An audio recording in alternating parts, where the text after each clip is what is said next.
Halo semuanya, di sini kami akan menjelaskan cegah kasus kekerasan terhadap anak dan perempuan secara menyeluruh dalam teori kebahagiaan Socrates. Teori kebahagiaan menurut Socrates. Socrates mengajarkan bahwa kebahagiaan sejati diperoleh melalui kebijaksanaan dan pengenalan diri. Ia berpendapat bahwa kebahagiaan bukan berasal dari kenikmatan material atau pencapaian eksternal, tetapi dari menjalani kehidupan yang penuh kebajikan dan pengetahuan diri yang mendalam. Pengetahuan diri. Menurut Socrates, pengetahuan diri sangatlah penting. Dengan memahami diri sendiri, seseorang dapat mengenali dan mengatasi kecenderungan untuk berperilaku kasar. Refleksi diri membantu individu menyadari perilaku negatif dan mencari cara untuk berubah. Kebijaksanaan dan kebajikan. Pendidikan dapat mencegah. Socrates mengajarkan bahwa kebahagiaan sejati diperoleh melalui kebijaksanaan dan kebajikan. Pendidikan tentang nilai-nilai moral dan etika dapat mencegah tindakan kekerasan.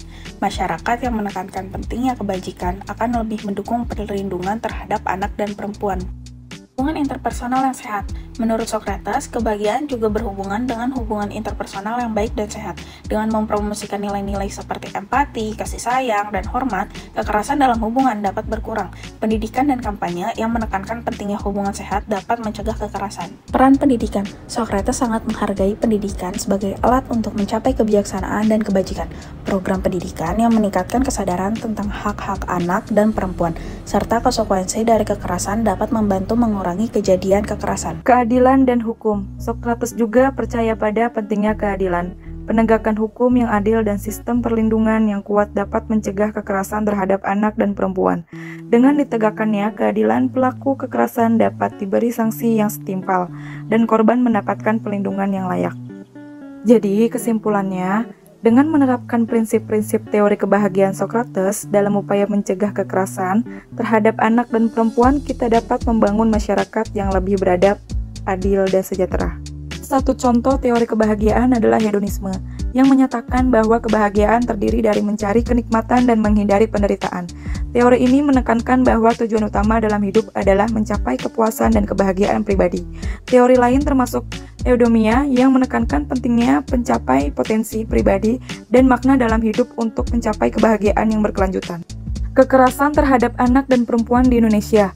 Kasus kekerasan terhadap anak dan perempuan merupakan salah satu masalah yang mengkhawatirkan di Indonesia, seperti yang ditunjukkan oleh berbagai laporan dan statistik.